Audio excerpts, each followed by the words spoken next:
Welcome to another episode of the Compass Podcast, where we're finding spirituality in the everyday. We're jumping a few years back on this episode of Compass. Schedules are hard to coordinate during the summer months, and that makes it tough to get new material to you from time to time. But it also presents an opportunity to dig through the vault of the Compass Podcast and shine some new light on an early episode that still brings some inspiration and clarity to our present day. My name is Ryan Dunn. Pierce Drake was with me on this episode from the past, and together Pierce and I talked with Reverend Ryan Canaday, and this was back in 2018. Reverend Canaday shared with us his story of recovery and alcoholism and finding deep connection with a higher power. And then this connection led Ryan to explore the power of support groups and specifically the role of spirituality in recovery. All this ultimately led to Ryan founding a church based on recovery. Well, we're 5 years on from this initial conversation, and the church called Free Spiritual Community is still changing lives. They've grown from meeting in the Cannaday's backyard to moving into their own spaces. And this story of this community and Ryan's ongoing story behind it are still hopeful and inspiring and totally relevant for today. So let's re-listen or listen for the first time to Reverend Ryan Canaday on the Compass Podcast. Pierce and I today are joined by Reverend Ryan Canaday, who's out in Colorado, brave in the weather out there. Ryan, besides the weather and it being like in the single digits, how are you?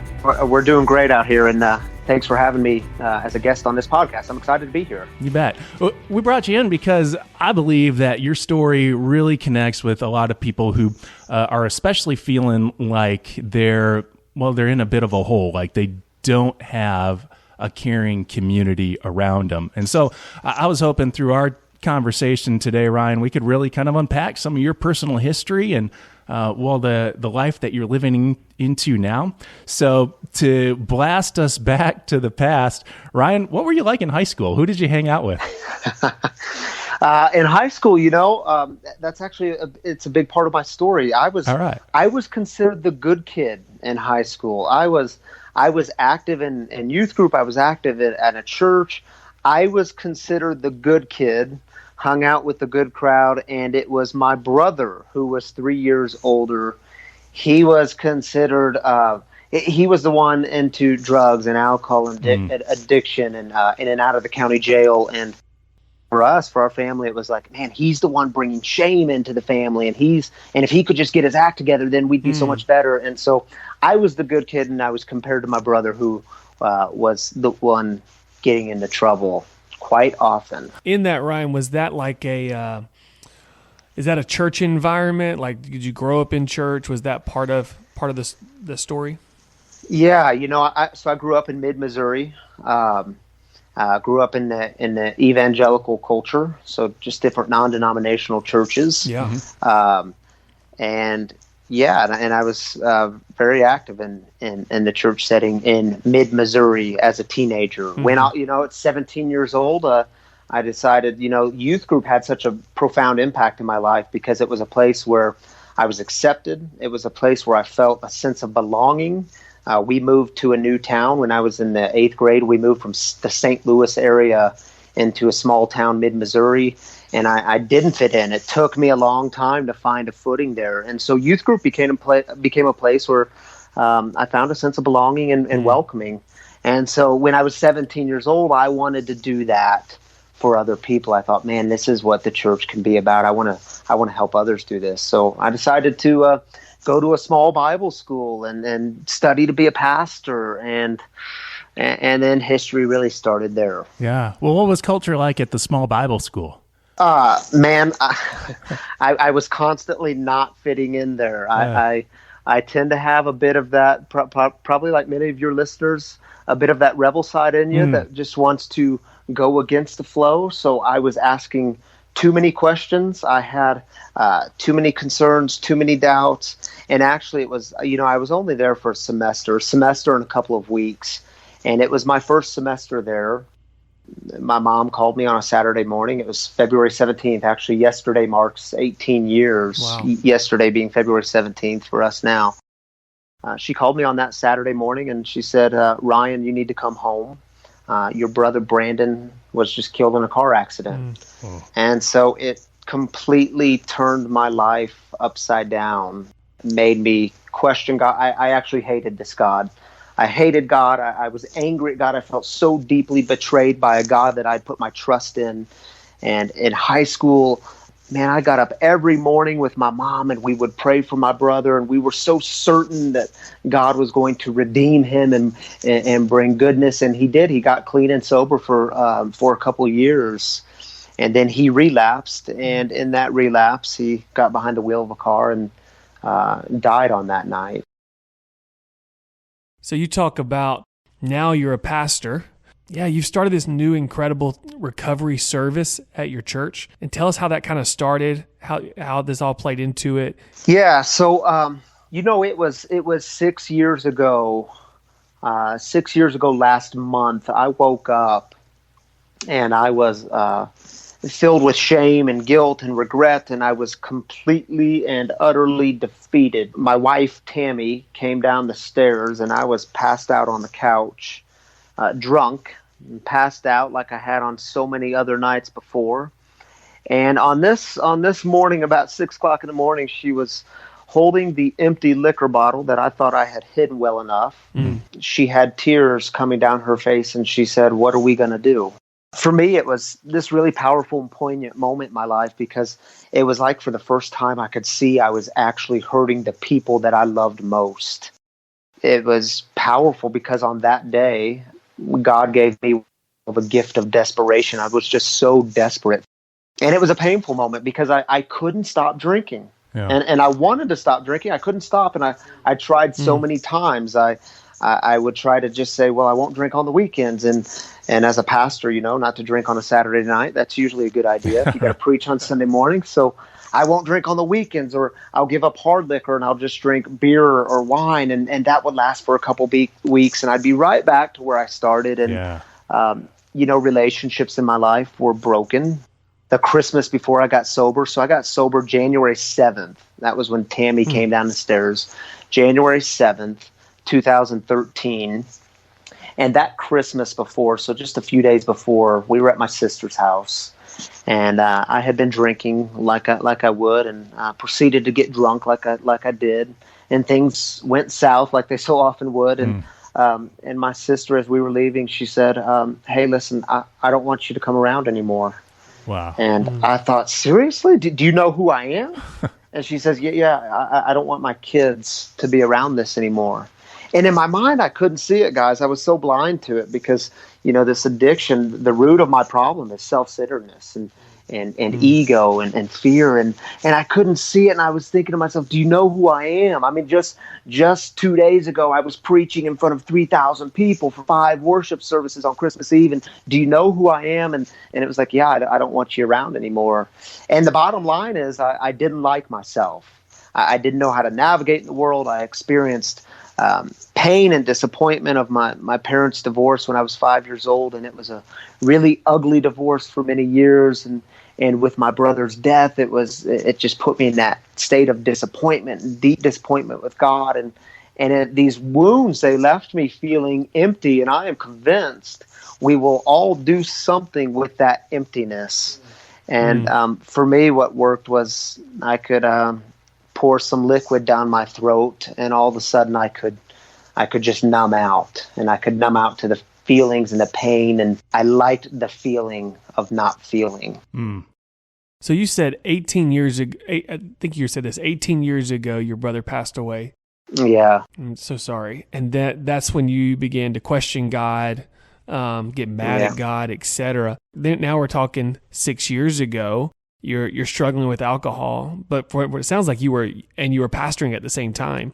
Yeah. So what kind of went from I'm mad at God in my early freshman year in college to becoming a pastor? Yeah. Well, I still had those categories of holding on to God, but not knowing how to do it. So on the outside, I would have told you God is good and God had a plan for this and this was God's will. And on the inside, I was bitter and angry and disappointed and all the feelings I described. But I'm also convinced God never lets go. Yeah. God was still there. And in fact, it's brokenness and in that despair is where I experience God. And so I don't think it's a one-time thing.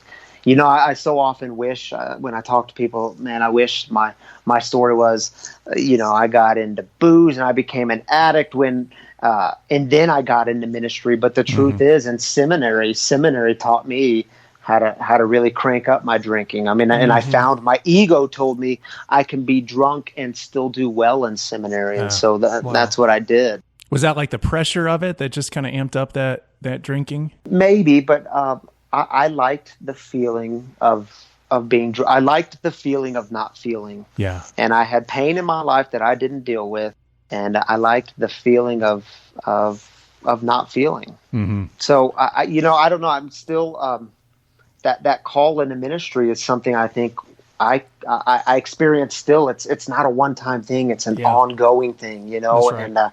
And it had to, for me, I had to experience those moments where I was crushed, where I was defeated, where I came to the end of my own sources.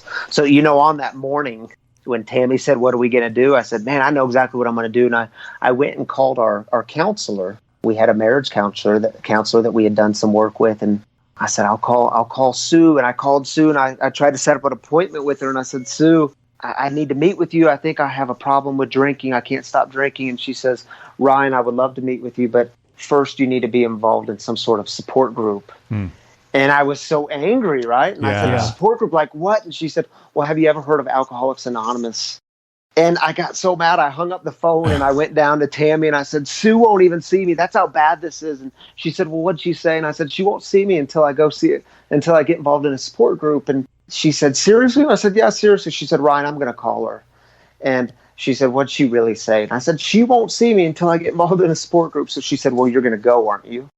And so that started my journey in working a 12-step program and dealing with the dark parts of my story. And this miracle happened somewhere along the way that God completely removed the obsession of the drink. And for me, that was a miracle because I thought it could never happen. And I started making amends with people that I had hurt, that my actions hurt. And I started reaching out to others to help them in their journey. And now this incredible thing happened where I get to live a life where I'm free and I'm spiritually connected. And it's all because I encountered a God who did for me what I could not do for myself. And I still encounter that God on a daily basis. And I don't have to run from fear. I don't have to run from relationships. And my kids don't have to see Pops passed out on a couch. And, when Tammy goes into labor any moment now, I get to drive her to the hospital. And she doesn't have to worry about if I'm going to be sober enough. And all that's ministry for me, right? So when we started this new thing that we call free, that my story is so much a part of that. It was just this year I woke up, it was right, we were going to bed, it was April 3rd, my birthday. And before I went to sleep, I just said to Tammy, I said, we're not getting any older, we're not getting any younger, we're not getting old, but we're not getting any younger.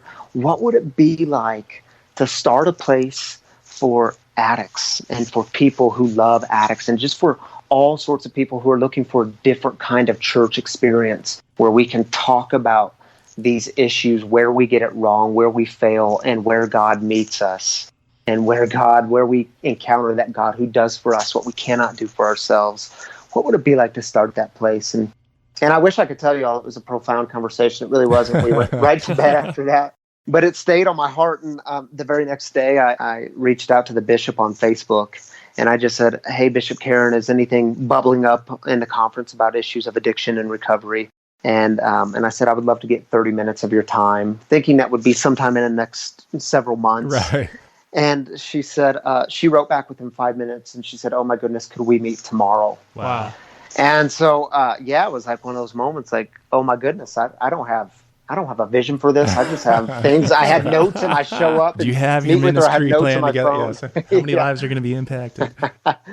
But it was incredible because she said, "Do it." And I was like, "Well, do what?" And she said, "Just do the thing that's on your heart." And so Ryan, you know some of this story. We just started meeting in our backyard. We put a leadership team together in the first couple weeks, and we just started meeting in our backyard. And we opened it up for a place where what we called we could break the silence of addiction. Because see, we live in a suburb, South Denver, and the problem is we don't ever have to connect. We can cover up the sickness with power and privilege and money, and I can push a button in my car to open my garage, and then before I ever get out of my car, I can push that button and close the garage, and I never have to connect with anyone.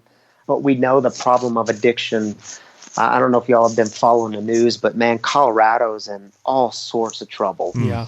And in the suburbs, we just have this like suburban sickness that we can cover up and wear a mask. And so at Free, we want to break the silence of addiction and create space for healing and recovery and spiritual connection. So that's how we started. Just right in our backyard, got people in the backyard, and thank God it never, in the 8 weeks we did it for the summer, last summer, it never rained. It could be windy, and right when we would start, the wind would calm. It was like, oh my goodness, God is in this thing. Wow. But it was pretty cool. What does your community time look like at Free? Is it somewhat reminiscent of like an AA meeting where people are kind of sharing their stories with each other? Or what kind of structure do you have in your, it feels funny to say, like, what kind of structure do you have in your, quote, free time? But in your time in meeting in Free community. I love that. Yeah, no, that's a great question. In fact, we get that question a lot.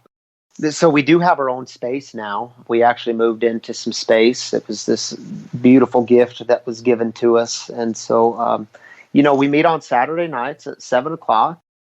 And we start with, what I tell people is it's going to have a mix of church and a mix of a 12-step meeting. Okay. But the beauty is it's not going to be all alcoholics or all drug addicts. It's going to be people who are new in recovery and people who aren't sober. So at our, if you want to call it a church or spiritual community is what we call it, you're going to see people maybe a little boozed up. You're going to see people nodding off. We have a huge heroin epidemic here.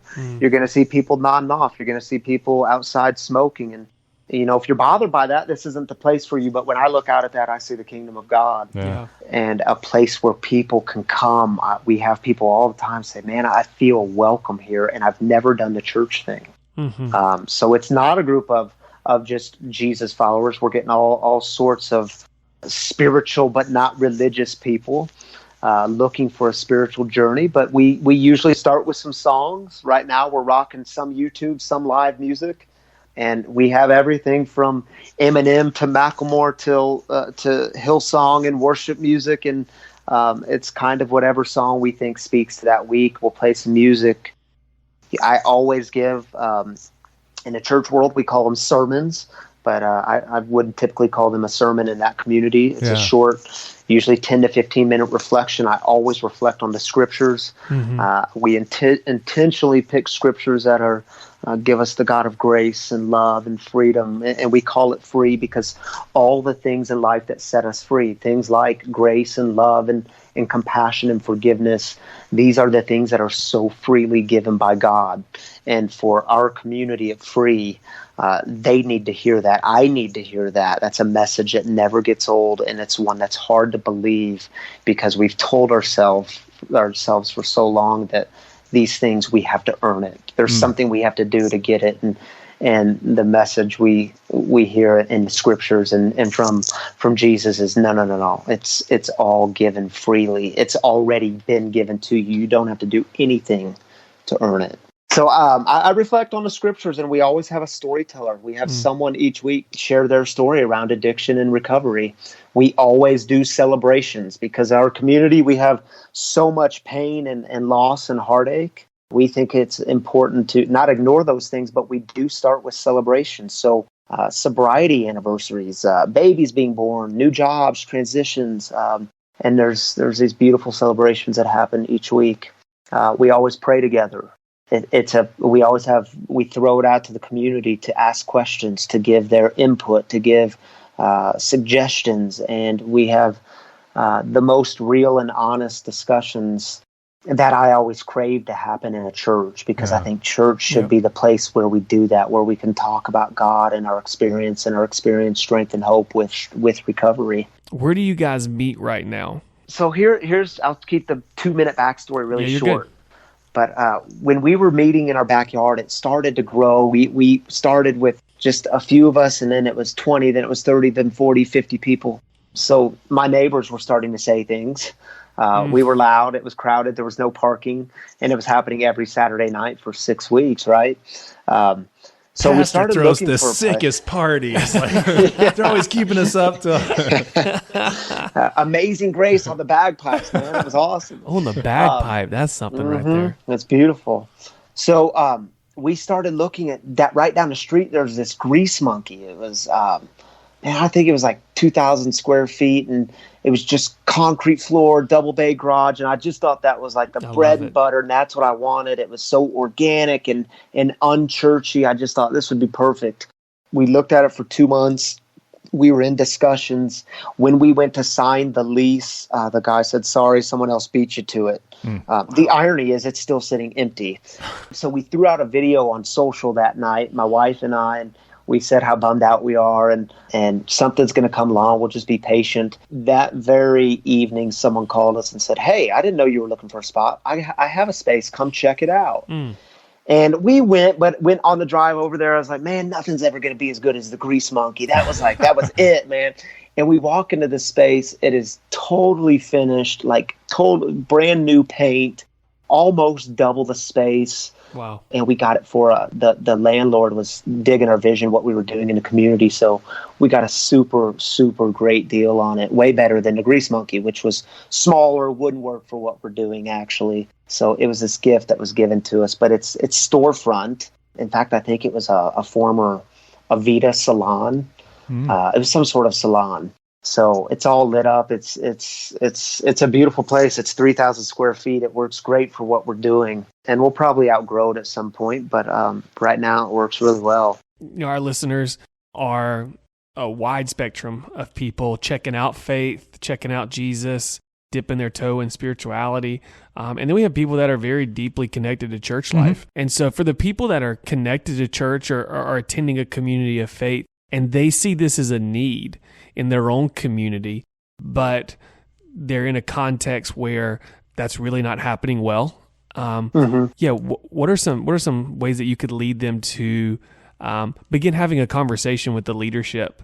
Maybe their own leadership, maybe their pastor is listening and goes, man, I really resonate with this, to start something like this. One of the reasons we started this was over the last 12 months, I've done 6 funerals of people who've died of addiction right in our own community. So right connected to my own church community, all under the age of 40. Wow. And so I just started seeing this need, and then people would come to these funerals, these friends of friends of friends, and they wouldn't even know how to walk into a church and walk into a sanctuary. And it wasn't because they were trying to be disrespectful. It was just they thought they wouldn't be welcomed because they smelled like smoke. They may not have dressed the part, whatever the reason is. And so it was a need we started seeing. And the disease of addiction now affects more Americans than cancer, heart disease, diabetes.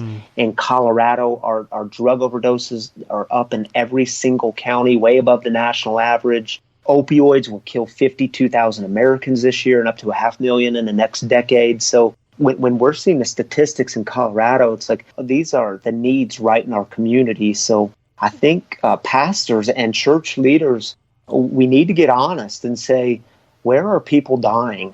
Where is there suffering? And maybe it's not addiction, though I'm certain there is addiction in your community, wherever you live. But where are the needs? And then how can we go meet those needs? And not try to make it just start a new church all the time, but start new communities where people who aren't going to feel welcome in a church might feel welcome coming and hearing about the good news of God's love for people. I mean, that's a message that never gets old. And no one has, most people I encounter don't balk at that message, right? That's a message they dig. And so we got to figure out how to create spaces and places where that message can be heard and lived into. So, Ryan, you started with this name of free as a representation of God's love and that it comes freely to us. When did that message come to you? Like, I'm sure that as you were confronted by your wife and starting your own recovery road, that you were dealing with all kinds of shame and guilt. When did this message become real to you? How did it become real to you? Yeah, that's a great question. I grew up in a tradition that said you need to have a date and time of knowing your salvation. And so, for so long I could say, well, it was when I was 4 years old. I walked up the aisle in church and I tugged on the preacher's coat and I told him I wanted to be saved because he just preached a message about hell and it literally scared the hell out of me. So I want to be saved now. And what I've learned in recovery, so I'm talking in the last 6 years, is I've had to give up on all that. I've had to give up on this date and time and specifics because it's simply not the way God has revealed God's self in my life. It has been, it's been like this. There's moments where I wake up and think, oh my goodness, my life is so different and people are noticing it and I get to live this life now. I actually get to spend time with my kids and man, that's a moment of grace. Like I said earlier, I get to drive my wife to the hospital. Yeah. That's a small thing, but in my life, that's a huge thing because her greatest fear when she was pregnant with our second daughter, Shiloh, was that Ryan would be too drunk to get me to the hospital if I go into labor and we're going to have to call a friend and drunk Ryan's going to be in the back seat.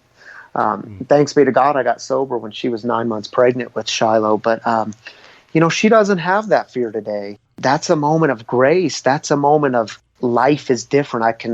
I don't have to control everything, man. I used to just be this control freak. And if you didn't see God my way, well, I'd get after you. And if you didn't see life my way, I would just pound you into the ground to where you'd get tired of talking to me. And then I would think I was right because my ego told me I needed to be right.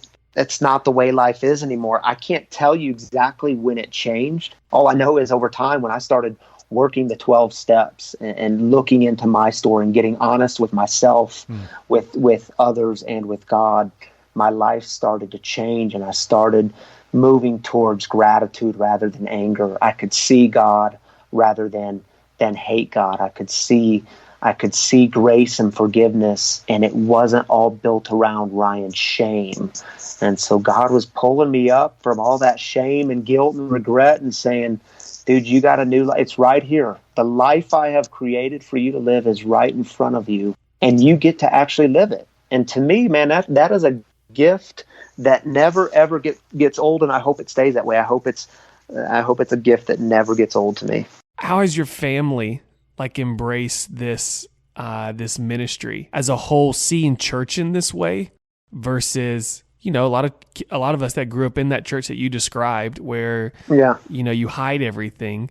Your kids are growing up in this atmosphere where grace abounds. And the beauty of that. Yeah, that's a great question because we do this together as a family. So my kids have been, especially my oldest daughter who's 8, she's just grown up around recovery and talk about addiction and recovery. In fact, just last night we were watching, she and I were watching Karate Kid. And you might remember the scene, Mr. Miyagi gets drunk and he's drinking, I don't know what it is, some sort of hard liquor. And she says, Poppy, is that what you were like when you were drunk? And I was like, yeah, baby, it was maybe even a little worse than that. And so she's just so used to, they're used to, we don't do a lot of secrets in our family. They know Pops is a recovering alcoholic. And from what they know, they're grateful Pops is sober. And Tammy, I could not do this thing without Tammy. We do this together. So all our flyers, our business cards, we are in this thing together. Our website, it's Reverend Ryan and Tammy Cannaday, because she has just as big of a role as I have. It could not happen without her being my sidekick. She's actually a big part of our ministry is coffee, because if you know anything about rooms of recovery, coffee is just a huge deal. Yeah. So we are now we roast all our own coffee. We're partnered with a coffee farm in Honduras, and they're actually friends of ours. So we know how their employees are treated, and we know it's fair wages that they're getting paid. And so we get green beans from them, and we have other beans coming in too. But we do all our own roasting. We sell coffee. It's one of the ways we keep our ministry going is through coffee sales. And we always provide coffee on every Saturday night we gather. Coffee's plays a big role for us. But Yeah, and Tammy does all our roasting, all our bean buying. She's the professional. She has 12 years experience in the corporate world with coffee, so it's right up her alley. And but I'm so grateful that as a family we do this together, and it's not just Ryan doing his own thing. The kids always come with us. It's become their space too, and I actually love that. I hope it's something we're passing down to show them that that a church, it should be the place where we wrestle with God. We admit when we screwed up. We admit that we don't have all the answers. That's right. And so you're hearing real talk every single week of people who are really screwed up and people who don't have their stuff together. And it's kind of the way we like it. We want to keep it that way. Wow. So you mentioned as part of your community gatherings that y'all sometimes drop like some Eminem. Is that a community thing? Is everybody there like in unison dropping down some lyrics? Or is it more of a contemplative activity? No, it's that's a great question, because see, I'm the way I look at music is most people don't gather together and sing. Most people don't sing out loud. We sing in the shower and we sing in the car when we're driving and no one else is around. And when the car pulls up next to us, we kind of tone it down. Then when the light turns green, we'll start ramping it back up. Right. But I've always found it, and I'm a church guy, right? I'm a pastor. I've grown up in the church. I've always found it awkward to sing in a church. It's always felt a bit awkward to me. But I love music. I love lyrics. Move me to new dimensions, new levels. They bring out something in me. So no, we don't do a lot of singing together. We did over Christmas. We did some Christmas carols, but so it's more a time of reflection, time of contemplation. It's more we pick songs that have to do with our themes. I'm not saying I'd be opposed to ever having musicians and bands and that sort of thing, but it's just not where we are right now. And it seems to work. If we play Eminem, we're going to make sure it ties into the theme. And on YouTube, you can pick, because my boy Eminem, he does like to drop the F-bomb. I've heard that. And I realize we have some children in our community, my own children being some of them. And so you can now on YouTube, you can pick clean versions, and they're going to bleep out F-bombs. But also in our community, the truth is you're going to hear some F-bombs being dropped. And I don't try to micromanage people when they talk about God.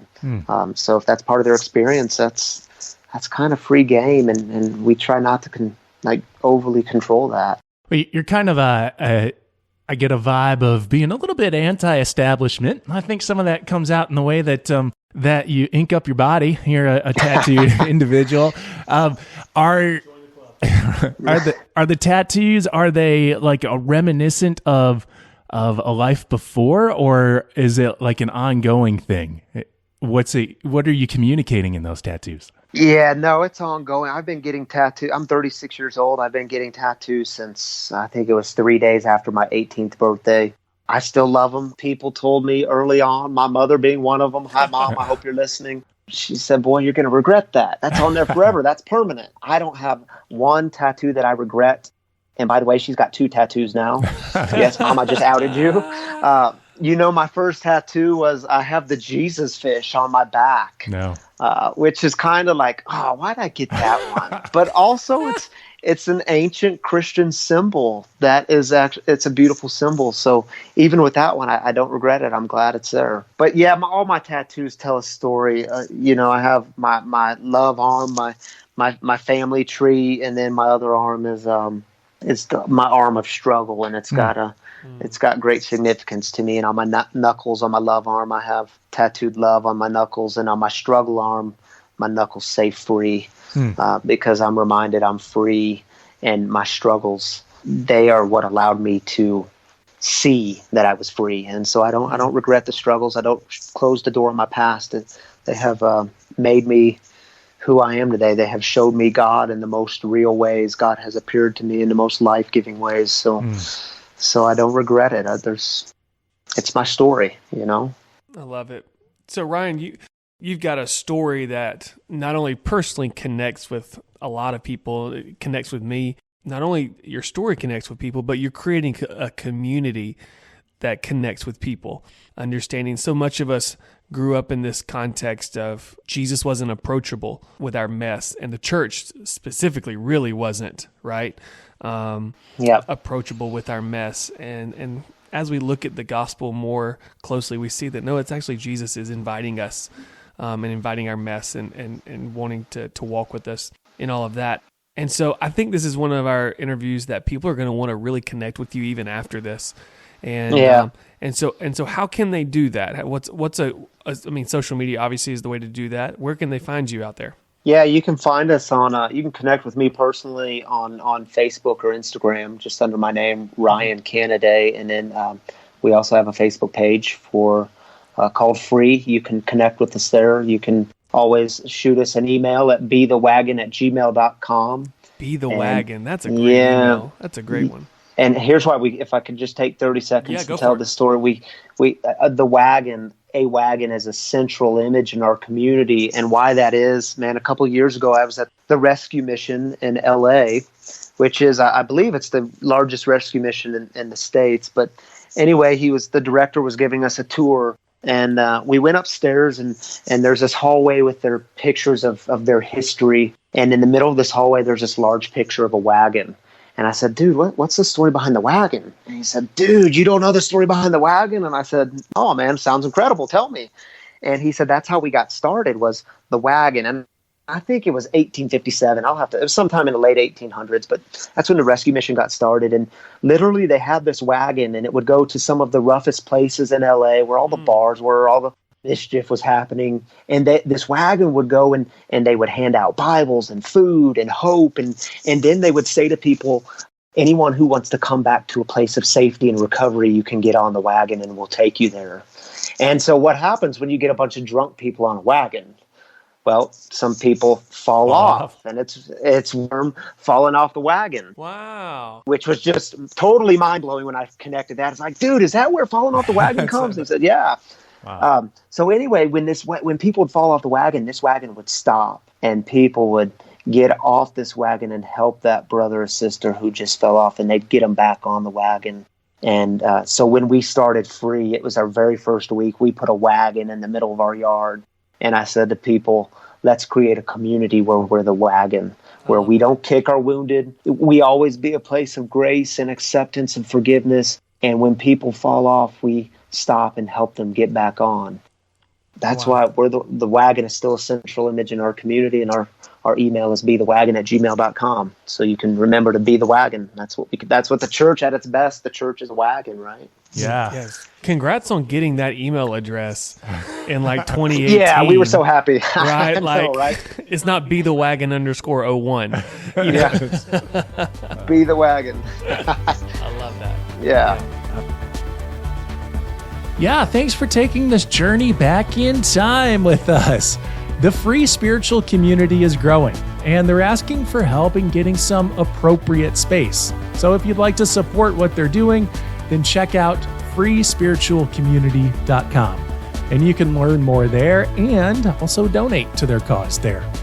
If you want to check out more on Compass, well, some good follow-up episodes include episode 108 with John Blake about world-changing relationships. Here's another really inspiring personal story. And also episode 98 with Pastors of TikTok. That'd be good too, as it discusses the innovative ways the church reaches people with messages of grace. Good stuff all around, really. While you're listening, leave a rating and or review. That would be so much appreciated. The Compass Podcast is brought to you by United Methodist Communications. And Michelle Maldonado and I, Ryan Dunn, will be back with a brand spanking new episode in 2 weeks. So we'll chat at you then. In the meantime, peace.